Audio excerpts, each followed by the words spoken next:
Bilaspur police ने हत्या के आरोपी बाबा को राजस्थान के पिलानी में सोमगिरी आश्रम से गिरफ्तार किया है। आरोपी ने अपना जुर्म कबूल कर लिया है। 18 मई को बाबा ने हत्या की घटना को अंजाम दिया था। बिलासपुर जिला के घुमारवीं उपमंडल के तहत पुलिस थाना भराड़ी के अंतर्गत आने वाले ग्राम पंचायत पटेर के सेड़ी सड़क के पास 18 मई को झाड़ियों में कंबल, बोरी और चादर के साथ लिपटी शिव दुर्गा मंदिर बल्लूबेला में रहने वाले महंत नागा बाबा रुद्रगिरी, जिनका असली नाम रूपलाल सुपुत्र बोधाराम, की सड़ी गली अवस्था में शव मिला था, जिस पर पुलिस थाना भराड़ी टीम ने सोमगिरी आश्रम पिलानी राजस्थान जिला झुंझुनू से आरोपी को पकड़ा है। आरोपी ने अपना जुर्म कबूल कर लिया है।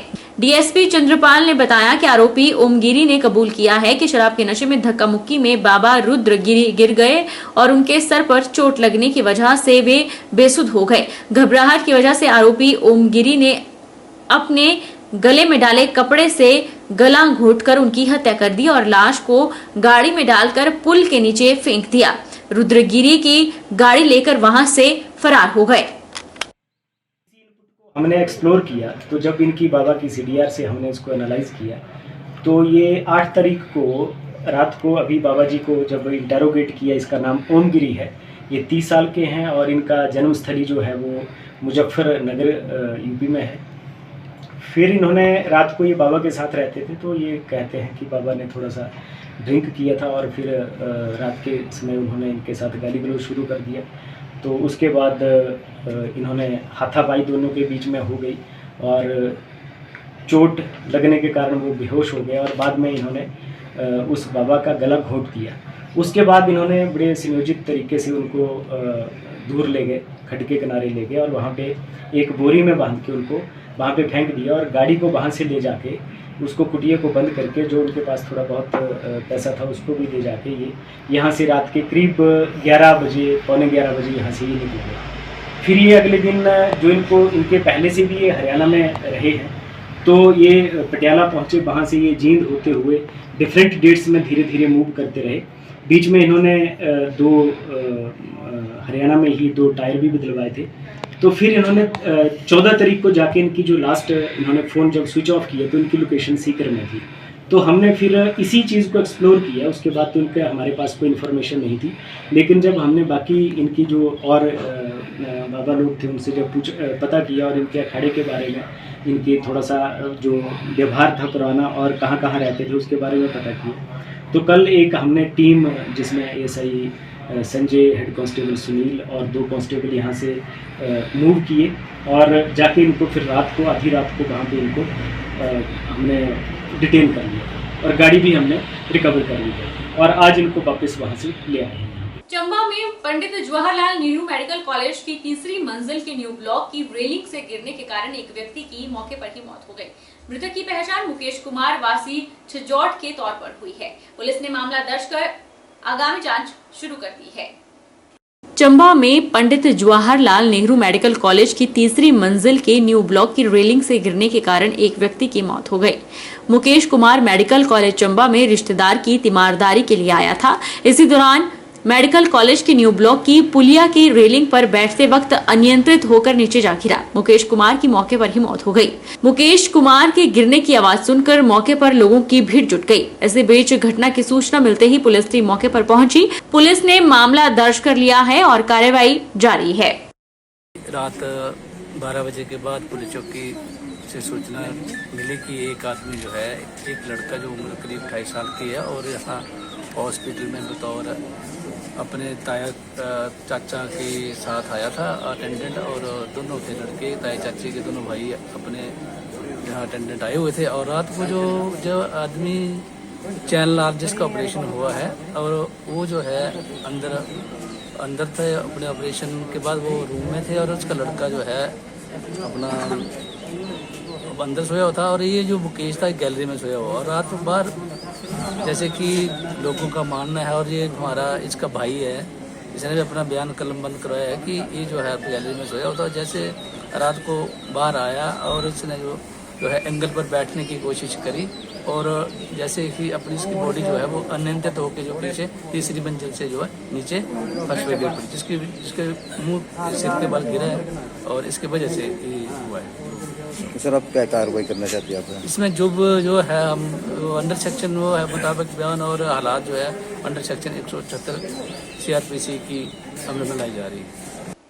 मंडी के प्रसिद्ध प्राचीन गणपति मंदिर में चोरी की वारदात सामने आई है। देर रात को शातिरों ने गणपति मंदिर में नकदी उड़ा ली और यह घटना मंदिर में लगे सीसीटीवी कैमरे में कैद हुई है। लगभग 5 से 7 हजार की नकदी चोरों ने उड़ा ली है।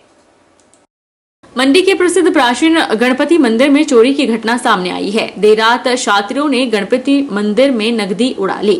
घटना मंदिर में लगे सीसीटीवी कैमरे में कैद हुई है। सीसीटीवी फुटेज में 2 व्यक्ति मंदिर के दान पात्र से नकदी चोरी करते हुए नजर आए हैं। वहीं इस घटना के बारे में मंदिर कमेटी के ट्रस्टी ने बताया कि देर रात चोरी की वारदात मंदिर में हुई, जिसमें लगभग 5 से 7 हजार की नकदी चोरों ने उड़ा ली है। उन्होंने प्रशासन से मांग करते हुए कहा कि पहले भी मंदिर में 2-3 बार ऐसी घटना हो चुकी है और प्रशासन को मौखिक रूप से सूचना दी गई थी, जिस पर सीसीटीवी कैमरे लगाने की हिदायत मिली थी। अब जब मंदिर में फिर चोरी हुई है तो घटना सीसीटीवी कैमरे में कैद हुई है। उन्होंने कहा कि चोरी की घटनाएं मंडी शहर में आम होती नजर आ रही है, जिसके फुटेज भी सीसीटीवी कैमरे में कैद हुई है। बावजूद पुलिस उन चोरों को पकड़ने में असफल रहती है। उन्होंने प्रशासन से मांग करते हुए कहा कि ऐसी घटनाओं को अंजाम देने वाले लोगों पर शिकंजा कसा जाए ताकि ऐसी घटनाएं शहर में दोबारा ना हो। वहीं पुलिस ने भी मामला दर्ज कर लिया है और छानबीन में जुट गई है। सुबह 5:30 बजे मुझे फोन पर सूचना मिली कि मंदिर के जो ताले हैं गलों के वो तोड़ दिए गए हैं। तो फिर मैंने उनको आवश्यक निर्देश दिए कि आप पहले जाकर वहाँ देखें कि मंदिर में क्या नुकसान हुआ है, कोई अन्य चोरी हुई है। तो जब वहाँ गए तो वो पाया गया कि वहाँ ताले टूटे हुए थे। ये घटनाएं मंदिर में 2-3 बार हो चुकी है, जिसकी हमने प्रशासन को पहले भी मौखिक रूप में इनको सूचना दी थी। तो उनके अनुसार जब उन्होंने हमें एक निर्देश दिया कि आप हमारे मंदिर में जो सीसीटीवी वगैरह इंस्टॉल कर लें, जिससे हमें चोरों को पकड़ने में आसानी होगी, तो हमने उनके निर्देशानुसार मंदिर में प्रॉपर सीसीटीवी लगाए हुए हैं। और जब रात को इसको टीवी देखी, उस सीसीटीवी कैमरा चेक किए, तो रात के करीब 2 बजे 2 लड़के हाथों में लोहे की रॉड वगैरह लेके वो मंदिर के ताले जो गले के हैं उनके तालों को तोड़ते हुए पाए गए। और वहाँ से एक गणपति मंदिर का गला जो बिल्कुल दरवाजे के पास है और दूसरा शिव मंदिर के दरवाजे के पास है, उनको ताले तोड़ के उन्होंने पूरी नकदी वहाँ से चुरा के ले गए। ये घटनाएं मंडी शहर में आम हो रही है। जैसे कि अभी हाल ही में पेपरों में भी मैं पढ़ा कि कुछ जैसे लोगों घरों से ज्वेलरीज वगैरह चोर उड़ा के ले गए। अभी हाल ही में कुछ समय पहले मेरे अपने रिश्तेदार में एक की बाइक उठा के ले गए, जिसका आज तक सुराग नहीं लगा। तो वो जबकि घटनाएं वो सीसीटीवी में भी आ रही हैं।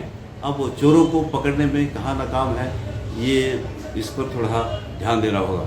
और प्रशासन से मेरा आग्रह है कि शहर में रात को गश्त बढ़ाई जाए, हर कोने पे कम से कम 2-2 पुलिस वाले तैनात किए जाए, तो इन घटनाओं को रोकने में हमें थोड़ा कमी हो सकती है और चोरों को भी आसानी से पकड़ा जा सकता है।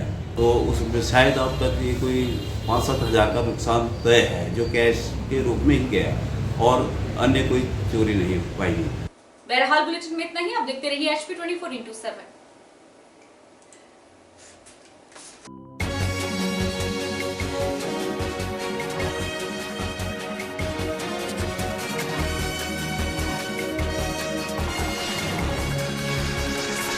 हिमाचल प्रदेश में आदरणीय श्री सुखविंदर सिंह सुक्खू जी के नेतृत्व वाली सरकार ने पहली कैबिनेट की बैठक में प्रदेश के लगभग 1.5 लाख कर्मचारियों की पेंशन बहाल की है। और ये पेंशन हूबहू वही पेंशन हमें दी है जिसकी हम लगातार मांग कर रहे थे। ये पेंशन वही है जो सीसेस रूल 1972 के तहत हमें पहले मिलती थी, अर्थात 2003 से पहले के कर्मचारी को जो पेंशन मिलती थी वही पेंशन जो है हिमाचल सरकार ने हमें दी है, जिसके लिए हम सरकार का बहुत बहुत धन्यवाद करते हैं। और हमने सरकार से एक वादा किया था, अगर प्रदेश में हमारी पेंशन बहाल होती है तो हम सरकार का आभार व्यक्त करेंगे और आभार व्यक्त करने के लिए हमने 28 मई को धर्मशाला में एक भव्य कार्यक्रम रखा है, जिसका जो 28 मई को हम जो है पूरी सरकार का धन्यवाद करने चाहते हैं। उसमें हमारी ओर से जो है आदरणीय मुख्यमंत्री और उनके सभी सहयोगियों को निमंत्रण दिया गया है और मुझे विश्वास है कि सभी वहां पर आएंगे। और मेरा सभी कर्मचारी साथियों से भी निवेदन रहेगा कि 1 लाख से अधिक कर्मचारियों की कमिटमेंट हमारी है कि 1 लाख से अधिक कर्मचारियों के साथ हम सरकार का धन्यवाद करेंगे। तो आप सभी कर्मचारी उस कार्यक्रम में जरूर आएँ, कार्यक्रम की शोभा बढ़ाएं और हम सब मिलकर सरकार का धन्यवाद करेंगे। धन्यवाद।